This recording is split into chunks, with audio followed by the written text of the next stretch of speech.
गरुड़ पुराण के रहस्य धर्म जीवन जीने का एक धार्मिक तरीका है। यह एक फंडामेंटल कंसेप्ट है जो हिंदू फिलोसफी और स्पिरिचुअलिटी में गहराई से समाया हुआ है। जैसा कि पुराण में बताया गया है, धर्म इंसानों के लिए सच्चाई और ईमानदारी से जीवन जीने के लिए एक प्रिंसिपल के रूप में काम करता है। पुराण में धर्म को नैतिक कानून के रूप में दिखाया गया है जो दुनिया में मैनेजमेंट और धार्मिकता को कायम रखता है। इसमें मोरालिटी, ड्यूटीज, एथिक्स और सोशल रिस्पॉन्सिबिलिटी जैसे इंसानों के एग्जिस्टेंस के बहुत से पहलू शामिल हैं। धर्म केवल रूल्स या कमांड का कलेक्शन नहीं है, बल्कि एक प्रोग्रेसिव प्रिंसिपल है जो अलग अलग जगह और सिचुएशन के लिए होता है। धर्म एक इंसान की कर्तव्य और उसकी जिम्मेदारियों को पूरा करते हुए अपना जीवन जीने पर जोर देता है, जिसे स्वधर्म के रूप में जाना जाता है। हर एक इंसान जाति, कर्म और लाइफ की स्टेज के बेस पर रोल और कर्तव्यों के साथ पैदा होता है। इन कर्तव्यों को ईमानदारी और डेडिकेशन के साथ पूरा करके इंसान समाज की भलाई में योगदान देता है और दुनिया में बैलेंस बनाए रखता है। पुराण में हम धर्म के मल्टी डायमेंशनल नेचुरल को जान सकते हैं और यह personal behaviour, family relation, social interaction और स्पिरिचुअल प्रैक्टिस जैसे जीवन के सभी पहलुओं पर लागू होता है। यह धार्मिक जीवन जीने के लिए सच्चाई, दया, विनम्रता और सेल्फ डिसिप्लिन जैसी क्वालिटीज पर जोर देता है। धर्म में सोसाइटी के अलावा नेचर का मैनेजमेंट भी शामिल है।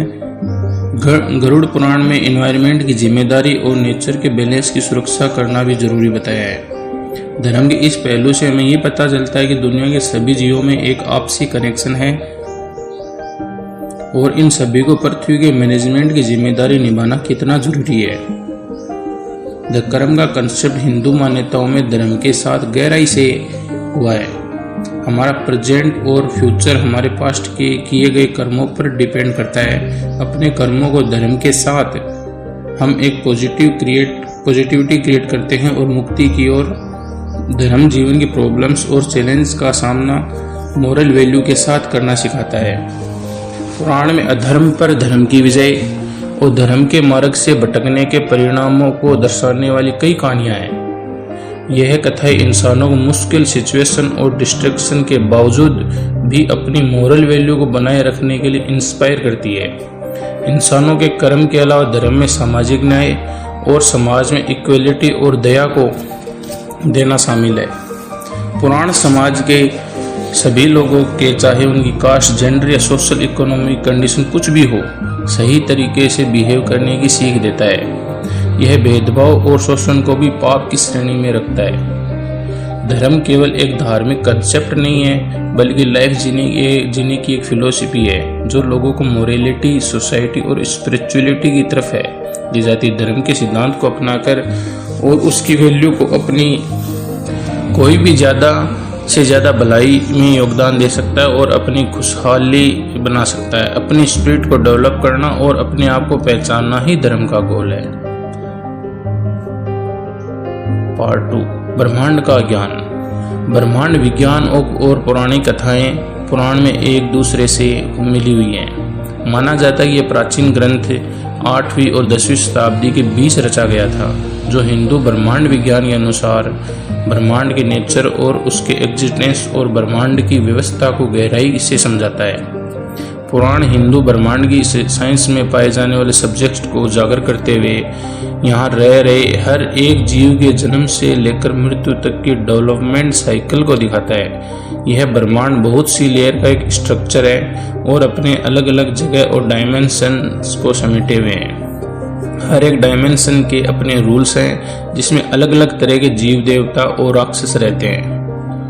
हिंदू ब्रह्मांड के साइंस में युग का भी एक कंसेप्ट है जो ब्रह्मांड के एवोल्यूशन की साइकिल को दिखाता है। पुराण के मुताबिक हर युग एक स्टार्टिंग और एंडिंग फेज के पैटर्न को फॉलो करते हुए और हर युग की अपनी यूनिक क्वालिटी और टाइम पीरियड होता है।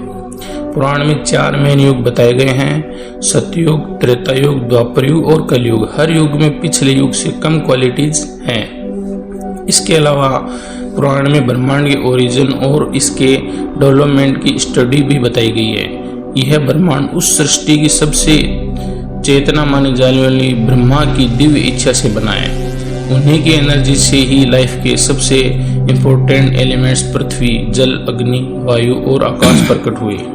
इन एलिमेंट्स ही ग्रह, गैलेक्सी और संसार बनते हैं, जो ब्रह्मांड की मुश्किल स्ट्रक्चर को क्रिएट करते हैं। इन ब्रह्मांड को आकार देने में पौराणिक कथाएं इंपॉर्टेंट रोल निभाती है। पुराण में ऐसी बहुत सी कहानियां हैं जो ब्रह्मांड की व्यवस्थाओं में देवताओं, राक्षसों, इंसानों और बाकी के जीवों के बीच के काम को क्लियर करती हैं। ये कहानी केवल देवता और राक्षसों के कर्मों की कथा ना होकर ब्रह्मांड के कंसेप्ट और स्पिरिचुअलिटी की सच्चाई को भी रिप्रेजेंट करती है। एग्जाम्पल के तौर पर पुराण में महासागर के मंथन की कहानी है, जिसे समुद्र मंथन के रूप में जाना जाता है, जिसमें देवता और राक्षस अमरता का अमृत निकालने के लिए साथ में आते हैं। यह पौराणिक कहानी अच्छाई और बुराई की ताकतों और ब्रह्मांड को बनाए रखने वाले ब्रह्मांडी संतुलन के बीच की स्ट्रगल को दिखाती है। स्वर्ग और नरक। कर्ण पुराण में इंसानों के लिए नरक और उनके कर्मों की सजा का भी कंसेप्ट है। जिन आत्माओं ने अपनी लाइफ के दौरान गलत कर्म किए हैं, उन्हें अलग अलग नरक लोगों में सजा भुगतनी पड़ती है, जहां भी पुनर्जन्म से पहले अपने पापों के लिए शुद्धिकरण और प्रायश्चित से गुजरता है।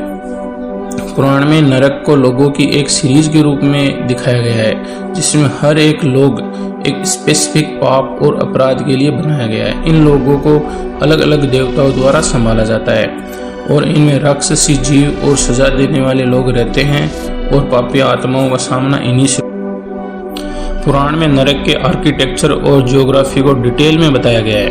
यह एक भूलभुलैया है जिसमें तेज लहरों की नदियां, उबलती झीलें और लोहे, तांबे और अन्य धातु से बने यहाँ की जमीन बंजर है और यहाँ जीवन की कोई उम्मीद नहीं है। पुराण में नरक को बहुत अच्छे से समझाया गया है। नरक वो जगह जहाँ इंसान की आत्मा मरने के बाद पहुँचती है। ये महापापियों को उनके कर्मों के आधार पर कठोर सजा का सामना करना पड़ता है। नरक में दी जाने वाली सजा बहुत भयानक होती है, जिसमें पिघलती हुई मेटल की में आग क्रूर जानवरों द्वारा दिए जाने तक शामिल है। मृत्यु के देवता यम ही नरक के राजा हैं, जो मृत्यु के बाद आत्माओं के लिए न्याय और सजा की प्रोसेस तय करते हैं। यम एक ऐसे देवता है जिसे पुराण में बहुत भयानक दिखाया गया है। उनके पास एक और फंदा रहता है जिसमें यह साबित होता है कि मरने के बाद इंसान की आत्माओं पर उन्हीं का हक है। मरने के बाद आत्माओं को यम के दिव्य दूत न्याय के लिए यम लोग ले जाते हैं। यहाँ आत्मा अपने सांसारिक जीवन के दौरान किए गए अपने कर्मों की मुश्किल परीक्षा से गुजरती है। हर एक कर्म को सावधानी से परखा जाता है और न्याय के लिए लौकिक तराजू पर तौल कर फैसला किया जाता है। इसके बाद यह तय होता है कि आत्मा को कहाँ स्थान मिलेगा। जिन लोगों ने पुण्य कर्म किए हैं उन्हें स्वर्ग लोक में सुख के साथ पुनर्जन्म का इनाम मिलता है, जबकि नेगेटिव कर्मों के बोझ से दबे लोगों को तब तक नरक में सजा भोगनी पड़ती है जब तक कि उनके पापों का प्रायश्चित नहीं हो जाता। हालांकि पुराण भी सच्चे पश्चाताप, प्रायश्चित और भगवान के लिए समर्पण के जरिए जन्म और मृत्यु के चक्कर से मुक्ति का नरक में भुगतने वाली आत्माओं की स्पिरिचुअल प्रथाओं और धार्मिक काम के जरिए खुद को शुद्ध करने और आत्मा को शुद्ध करने का मौका मिलता है। पार्ट 6, कर्मों का फल। पुराण में अलग अलग नरक बताए गए हैं। हर नरक में आत्मा के जीवन में किए गए हर पाप की अलग सजा है। यह नरक और सजा इंसान के बुरे कर्मों के ही नतीजे हैं, जिसमें अगली योनि में वह एक धार्मिक इंसान बने और मोरालिटी को इम्पोर्टेंस देकर पुराण में बताए गए नरकों में से कुछ इस प्रकार हैं। यह नरक उन लोगों के लिए जिन्हें अपने गुस्से पर कंट्रोल नहीं है और गुस्से में वह दूसरों के साथ हिंसा करते हैं। वहाँ पापियों को क्रूर जानवरों और राक्षसों द्वारा सजा दी जाती है, जो उनके शरीर के हर अंग के टुकड़े कर देते हैं। यह उन नरक लोगों के लिए है जो दूसरों को टॉर्चर करते हैं। यहाँ पापियों को अंधा कर दिया जाता है और उन्हें अंधेरे में भटकने के लिए मजबूर किया जाता है। उन्हें अपने ही बुरे कर्म और उनके नतीजे बार बार दिखाए जाते हैं। वे लगातार अपने डर से परेशान रहते हैं। रो रहा यह नरक चोरी और बेईमानी करने वाली आत्माओं के लिए होता है। रोरों में लगातार सजा दी जाती है। पापियों को आग के गड्ढों में फेंक दिया जाता है।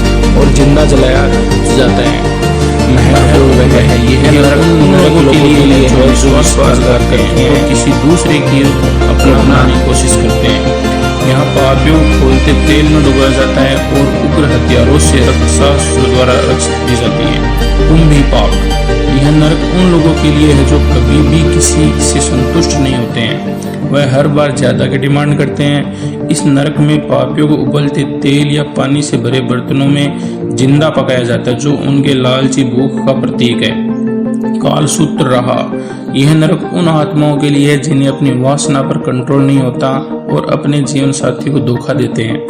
कालसूत्र में आत्मा को तेज दर्द दिया जाता है। यहाँ पापियों को लोहे से बनी रस्सियों से बांधा जाता है और जलते अंगारों के पार घसीटा जाता है। असीपत्र बन, यह नरक उन लोगों के लिए है जो जानबूझकर जानवरों को नुकसान पहुंचाते हैं या मारते हैं।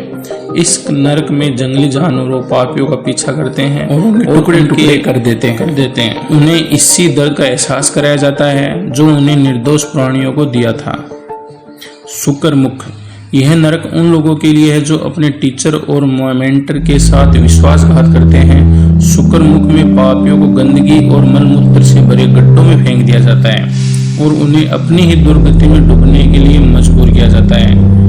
तुप्तकम, उन लोगों के लिए है जो देवताओं को भला बुरा कहते हैं और पवित्र परंपराओं की इज्जत नहीं करते हैं। तप्तकुंड में तेज गर्मी होती है। यहाँ पापियों को खोलते पानी में डुबोया जाता है और ऐसा दर्द दिया जाता है जो सहा नहीं जा सकता। गरुड़ पुराण में हर नरक को एक कथा में बताया गया है जिसे इंसान अपने जीवन में उन कर्मों से दूरी बनाकर रख सकता है और जो उसके और दूसरों के लिए सही नहीं है। अगर आप